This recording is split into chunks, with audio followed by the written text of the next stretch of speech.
तवदीय पाद पंकजम नमामि देवी नर्मदे, नमामि देवी नर्मदे, नमामि देवी नर्मदे, नर्मदे हर।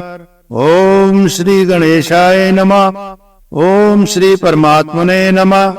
नर्मदा पुराण 11वां अध्याय नर्मदा महात्म्य का वर्णन।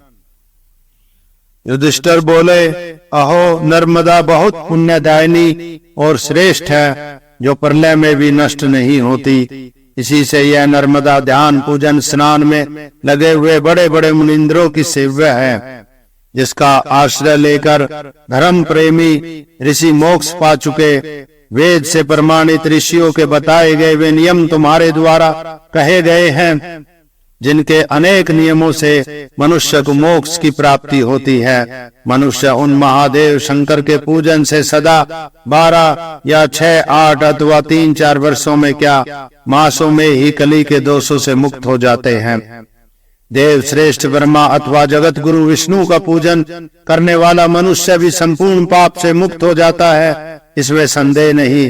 किंतु हे निष्पाप, यह सब मुझे आप विस्तार से बताओ कि किस गहन संसार में सारे जीव डूबे हुए हैं, वे सब स्वर्ग कैसे पहुँचेंगे, यह मेरा संशय निवारण करे। श्री मार्कंडेय जी बोले, बहुत जन्मों के अनंतर यह मनुष्य जन्म मिलता है। इस जन्म में भी भगवान शंकर में बहुत कठिनता से ही भक्ति उत्पन्न होती है। हे राजन, तीर्थ दान उपवासों से यज्ञों तथा देव ब्राह्मण पूजन में अतिशय श्रद्धा द्वारा मनुष्य को शंकर की भक्ति प्राप्त होती है। उनमें धर्म प्रेमी जनों को सर्व भांति अत्यंत श्रद्धा रखनी चाहिए। भगवान शंकर भी श्रद्धा से ही साध्य अर्थात प्रसन्न होने योग्य हैं। अतः श्रद्धा ही सर्वश्रेष्ठ है। भरत वंशोत्पन्न राजन, श्रद्धा से रहित सभी कर्म निष्फल है।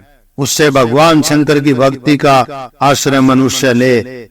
जिनकी भक्ति स्थिर है, सात्विक, राजस और तामस, उन सब लोगों को श्रद्धा के अनुसार ही फल मिलता है। नर्मदे हर। नर्मदा पुराण का अगला अध्याय सुनने के लिए मेरे चैनल धर्म यात्री को सब्सक्राइब करें, बेल आइकन पर प्रेस करें। मैया की महिमा को अन्य लोगों तक पहुंचाएं, वीडियो को शेयर करें। नर्मदे हर। सभी जीव कर्म फलों में संयोग के बारंबार संसार में आते जाते हैं। सैकड़ों जन्मों में देवों का पूजन भजन करने वाले ज्ञानी पुरुषों के पाप कर्म के क्षय होने से तीनों देवों ब्रह्मा विष्णु और महेश रूप शंकर में भक्ति होती है। भगवान शंकर से मनुष्य को निसंदेह ही मोक्ष प्राप्त होता है। पुनः जो ब्राह्मण नर्मदा तट का आश्रय लेकर तीनों वेदों के मार्ग में संदेह रहित है, वे परम गति पाते हैं। एकाग्रमण करने वाले मनुष्य अविकारी अविनाशी शिव शंकर की भक्ति पूर्वक पूजा करते हैं, वे शीघ्र ही सिद्ध हो जाते हैं। अनंतर मनुष्य को बहुत समय में क्रम सिद्धि मिलती है, पर नर्मदा जी के तट पर शीघ्र ही सिद्ध होती है। सांख्य शास्त्र के गाता जन 6 वर्षों में सिद्ध होते हैं। ज्ञान प्राप्त वैष्णव भी आगे सिद्ध हो जाते हैं। नदियों के समुद्र में मिलने की भांति सब योग से जानने वाले लोग माहेश्वर योग को पाकर प्रलय काल में एकता को पा लेते हैं। अतः सब योगों में माहेश्वर योग ही सर्वश्रेष्ठ है। महेश्वर शंकर के परम भक्ति रूप माहेश्वर योग को पाकर मुक्त हो जाते हैं। भगवान शंकर की पूजा या नर्मदा तट पर शंकर की उपासना कर फिर मनुष्य जन्म नहीं लेते। यह गति बड़ी दुर्लभ और कठिन है, सब पापों का विनाश करने वाली भी है। जीव नर्मदा का आश्रय लेकर शीघ्र ही संसार से मुक्त हो जाते हैं। अतः मनुष्य नित्य ही नर्मदा में स्नान करे और भस्म का लेपन करे। नर्मदा के तट पर पहुंचकर मनुष्य शीघ्र ही सिद्ध पा लेता है। जो मनुष्य शांत होकर आदर पूर्वक तीनों समय प्रातः मध्य साय नर्मदेश्वर का पूजन करता है, वह पापी पुरुष सर्व रोगों से मुक्त होकर परम भक्ति को पाता है। भले ही पापी पुरुष हो, वह 6 मास में नर्मदा स्नान से शुद्ध हो जाता है। शुद्ध मन वाले पुरुष तो 3 मास में ही शुद्ध और सिद्ध हो जाते हैं।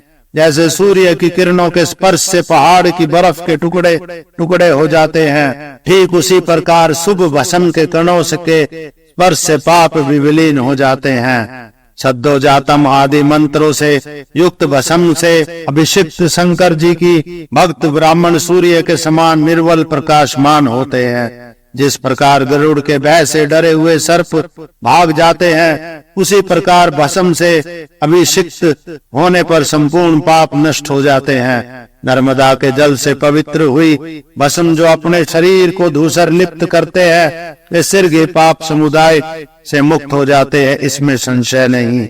जो पुरुष पाशुपात व्रत का विधि पूर्वक कहे गए नियम पालन करते हैं, शूद्र से अन्न से रहित हुए वे परम गति को प्राप्त करते हैं। ब्राह्मण का अन्न अमृत, क्षत्रिय का अन्न दूध के समान और वैश्य का अन्न के समान ही है, किंतु शूद्र का अन्न रक्त माना गया है। शूद्र के अन्न से पुष्ट हुए जिन श्रेष्ठ ब्राह्मणों का मरण हो जाता है, वे तप और ज्ञान से रहित होकर कौवा और गिद्ध होते हैं। मनुष्य का पाप अनेक अन्न पर ठहरता है, अतः जो जिसका अन्न खाता है वह उसका पाप खाता है। विशेष रूप से यति धर्म के सन्यासी साधु के वेश में शूद्र अन्न खाकर तप की चंचलता का आश्रय लेने वाले मनुष्य निसंदेह ही नरक में जाते हैं, ऐसा शंकर भगवान ने कहा है। ऐसे मनुष्य भी शंकर की भक्ति रखने वाला स्थिर चित्त में ब्राह्मण बड़े पाप समुदाय को भी जला देते हैं। परंतु पाखंडी बहुत लोभी एवं चंचल वृत्ति वाले पुरुष न तो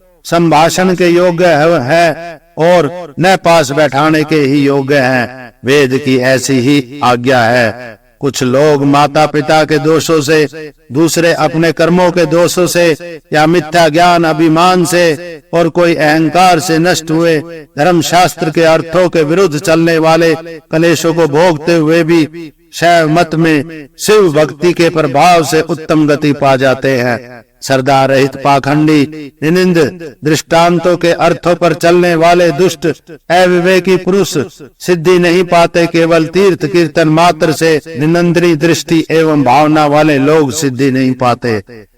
तीर्थ पर बड़ा प्रभाव होने पर भी तथा शंकर की भक्ति का आश्रय लेने वाले लोलुप जन निसंदेह नीच योनियों में जन्म लेते हैं। तीर्थ एवं दान आदि से सभी पापों का विनाश नहीं होता, किंतु अज्ञान या प्रमाद से किए गए पाप ही नष्ट होते हैं। यह समझकर विधि पूर्वक परमात्मा का जप आदि करते हुए ब्राह्मणों को बारंबार सर्व धर्म में तत्पर होना चाहिए। उदर रूप त्रिलोचन रूप के मंत्रों का जो अध्ययन जप आदि करते हैं, आसक्ति रहित वह पुरुष 6 मास में ही शंकर भगवान के दर्शन करता है। जो नर्मदा के तट पर निवास करते हैं, इंद्रियों के वश में न होकर रुद्र संहिता की 10 आवर्ती करते हैं, वह सब पापों से मुक्त होते हैं। श्री नर्मदा के तट पर निवास करते हुए जो पुरुष शिव अथवा विष्णु की इस पुराण संहिता का नियम पाठ करते हैं, अथवा इसके तट पर शिव अथवा विष्णु की लीलाओं विशेषों का वर्णन करते हैं, वह शिव के समीप शिव के स्वरूप हो जाते हैं। प्रलय पर्यंत वह स्वर्ग लोक में पूजित होते हैं। सांसारिक दुख की निवृत्ति के लिए नंदीश्वर ने जो प्रथम कही देव ऋषि सिद्ध गंधर्वों के मध्य शिवालय में नंदीश्वर के द्वारा गाई गई उस शुभ गीता को हे राजन तुम एकाग्र मन से सुनो। संसार के भय का नाश करने वाली तथा स्वर्ग और मोक्ष देने वाली पवित्र यह नंदी गीता है। पद पद पर संसार के तापों से संतप्त तथा नाना प्रकार के निज क्रम पाशों द्वारा जकड़े हुए मनुष्यों, यदि तुम लोग इस संसार रूप गहन गुफा को छोड़ना चाहते हो तो एकमात्र हितकर में मेरी बात सुख के लिए सावधानी से सुनो। इंद्र तुम कुटिलता का परित्याग करो, यम तुम कष्ट मत करो, वरुण तुम अपने चित्त को शांत करो, धनेश तुम लोलुपता लोभ चांचल्य छोड़ दो, धनो तथा अनाथों और योग्य पात्रों को सब धन दे दो। यदि तुम संसार समुद्र की तरंगों के विक्षोभ से व्याकुल हो, जन्म ग्रहण तथा मृत्यु से डरे हुए, काम क्रोध लोभ आदि से ग्रसित हुए तथा यम नियम आदि से पातित पुरुष को परम पावन पिनाकी शंकर क्यों नहीं पालते। यम तुम व्यर्थ अभिमान मत करो, पीड़ा देते हुए परिहास पाओगे। शंकर के शरण में गए हुए प्राणी को पीड़ा देते हुए तुम्हें परिहास का स्थान बनना होगा। वस्तुतः जो तुम्हारा रक्षक है शिव और विष्णु प्रायण मनुष्य के लिए करील काल भी बालक सा है, उसे मृत्यु क्या और अधम यम भी क्या है। ऐसे जीवों को भला भय क्या है। नर्मदा तट पर रहने वालों के तथा संसार के बाहर से दुखी जीवों के भय का निवारण करने वाले भगवान शंकर ही हैं। दीन जीव तुम शिव का ही भजन करो, शिव का ही चिंतन करो, शिव की ही स्तुति करो, शिव का ही यजन करो, शिव को ही नमन करो। ज्ञान का मोक्ष यदि चाहते हो शिव संबंधी पुराणों का पठन करो तथा पंचाक्षर ओम नमः शिवाय मंत्र का जाप करो। पंचात्मक तत्व का चिंतन कर अपने शुद्ध स्वरूप को समझो।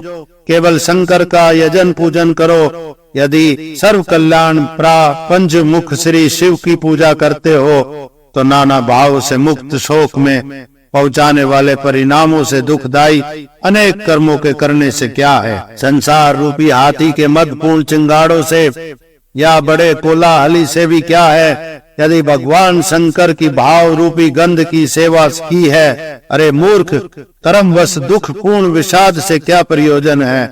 पापों के नाश में भयंकर भय विनाशक भवानीपति शंकर को भजो। सदा नर्मदा तट पर विहार करने वाले, दुखों के विनाशक, स्वर्ग और मोक्ष को देने वाले, देवों के ईश पापों के वो भजने वाले श्री शंकर की सेवा करो। देव नदी गंगा को भी सेव्य नर्मदा को और उनके तीर पर स्थित शंकर तथा विष्णु को छोड़कर मूढ़ पागल की भांति भाव भक्ति से रहित होकर दिशाओं के किन भागों में भागे जा रहे हो। नर्मदा का पुण्य जल सेवन करो। सनातन सदाशिव का पूजन यजन करो। पंचाक्षरी विद्या ओम नमः शिवाय का जाप करो। इष्ट स्थान पर जाओ। कुछ बहुत उपायों से अपने शरीर को कलश देने से क्या लाभ है। नर्मदा में पहुंचकर अनायास प्रसन्न होने वाले उत्कृष्ट स्थान वाले शिव को भजो। इस प्रकार नंदीश्वर ने कैलाश पर्वत पर शिव के समीप लोकपाल देवों के सामने स्नान दान में तत्पर, धर्म में नित्य स्थिति वाला पुरुष सब पापों से छूट जाता है। बिना विधि के नित्य ही कहे, चाहे 100 वर्ष पर्यंत सब वेदों का स्वाध्याय करे, पर मृत्यु वारक जप के समान ही वह है। चाहे गुणों से भले ही वह अधिक हो। जिस प्रकार बीज की योजनी से अशुद्ध पुरुष शंकर को नहीं पाता, उसी प्रकार लांगल मंत्र भी गत वायु वाले पुरुष में स्थिर नहीं होता। गायत्री के जप से युक्त संयमी नियमित चित वाला गुणों से अधिक है। अग्नि मिले और नित्य ही अगन आए ही इन मंत्रों का जाप करे। शन्नो देवी इस मंत्र का तट पर स्थित होकर जप करता है, वह सब पापों से छूट जाता है। नित्य सावधान होकर अंग शिक्षा व्याकरण आदि उपांग पुराण इतिहास आदि सहित वेदों का नित्य सावधान होकर पाठ करते हुए भी पुरुष वह फल नहीं पाता जो फल संयमी पुरुष गायत्री मंत्र से प्राप्त करता है। वेदक ब्राह्मण एक रुद्र सूक्त स्वाध्याय कर पापों से छूटकर विष्णु लोक जाता है और अन्य जप योग मंत्रों की स्थिति आरण्यक सूक्त आदि भी पुण्यदायक है, जिनसे मनुष्य पापों से मुक्त होकर विष्णु लोक जाता है। नर्मदा के जल के साथ उसके तट के पास जो कुछ जप किया जाता है या दान देते हैं, वह सब अक्षय हो जाता है। ऐसे उत्तम व्रत का संकल्प लेकर जो नर्मदा का आश्रय लेते हैं, वे मरकर अविनाशी वैष्णव और अविनाशी सेव पद पाते हैं। कुछ लोग अप्सराओं से युक्त हो सत्य लोक जाते हैं, दूसरे लोग सूर्य लोक में प्रलय पर्यंत निवास करते हैं। राजश्रेष्ठ इस प्रकार इस वर्तमान लोक में कुरुक्षेत्र निवासी 10 करोड़ ऋषि मेरे साथ नर्मदा के तट पर निवास करते हैं। महाभाग वे फल मूल का आहार करते हुए शिव की पूजा करते हैं। वहाँ समय की संख्या के अनुमान से दिव्य 100 वर्ष अर्थात मानव समय के मान से 26,000 वर्षों का समय व्यतीत हो चुका है। हे राजश्रेष्ठ, तब वहाँ संधि काल बीत जाने पर मनुष्य के 100 वर्ष शेष रहे। तदंतर लोगों का विनाश करने वाली अनावृष्टि हुई, जिससे संपूर्ण जगत का भयंकर विनाश हुआ। पहले जो यहाँ वेदों के परगामी योग्य सिद्ध ऋषि थे, उनके प्रभाव से इंद्र भगवान ने वर्षा की। वहाँ बड़े जल वाली वृष्टि चारों ओर होने लगी। तब वृष्टि होने पर उन सब की वृत्ति सिद्ध हुई। नर्मदा के तट पर उगे हुए शामांग, हिंगुदी और बिल्व आदि फलों से वह समय महासिद्धि को पाने की इच्छा करने वाले महात्मा बिताते रहे। फिर युगांत समय उपस्थित होने पर कलयुग शेष रहा। तब संपूर्ण चर अचर रूपी संसार सब शुष्क हो गया। उस समय लता विहीन सारा भूमंडल अवर्षण से अत्यधिक पीड़ित हुआ। राजन, तब वे ऋषि भूख प्यास से पीड़ित हजारों की संख्या में युग स्वभाव में प्रविष्ट होकर हीन शक्ति वाले हो गए। जब हवन का स्वाहाकार और सौदाकार नष्ट हो गया, प्रलय का समय उपस्थित हुआ। लोग कहने लगे, हमें क्या करना चाहिए, कहाँ जाए, हमारा रक्षक कौन होगा। तब इनसे मैंने कहा, तुम लोग डरो मत।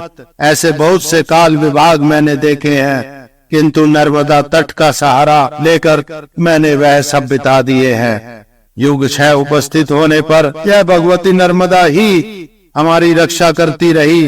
श्रेष्ठ ब्राह्मणों, हमारी रक्षा के लिए कोई दूसरी गति नहीं है। ब्राह्मणोत्तम यह सब जीवों की जननी है। पिता पितामह तथा उनके पितृगण पर पितामह है, वे सभी इस महानदी नर्मदा का आश्रय लेकर स्वर्ग पहुँचे हैं। भृगु आदि 7 मेरे पितामह जो प्रथम हो चुके हैं, और पवित्र मुस्कुराहट वाली मेरी पावनी सौभाग्यवती चौमरनी और मेरी माता वनस्वती तथा भार्गव, अंगिरस, पुलस्त्य, पुलय, वशिष्ठ, अग्निनंदन, काश्यप तथा महाभाग्यशाली नियम व्रत का आचरण करने वाले सैकड़ों हजारों महर्षि यहाँ सिद्धि पा चुके हैं। इनसे यह भगवती सदा ही सेवनीय है, इसका कभी त्याग नहीं करना चाहिए। इस प्रकार तीनों लोकों में को उत्तम फल देने वाली और कोई नदी नहीं। नर्मदा के तट पर निवास करने वाले महात्मा अनेकों द्वंद्व, सुख दुख आदि तथा भूख प्यास आदि के भय से सिर्ग छूट जाते हैं। अतः लोक और परलोक में उत्तम कल्याण चाहने वाले मनुष्य को श्रेष्ठ नदी नर्मदा ही सर्व उपायों से सेवन करना चाहिए। नर्मदे हर। इति श्री 11वां अध्याय संपूर्ण। नेक्स्ट वीडियो के लिए मेरे चैनल धर्म यात्री को सब्सक्राइब करें, बेल आइकन पर क्लिक करें, वीडियोस लाइक और शेयर करें, कमेंट्स करें।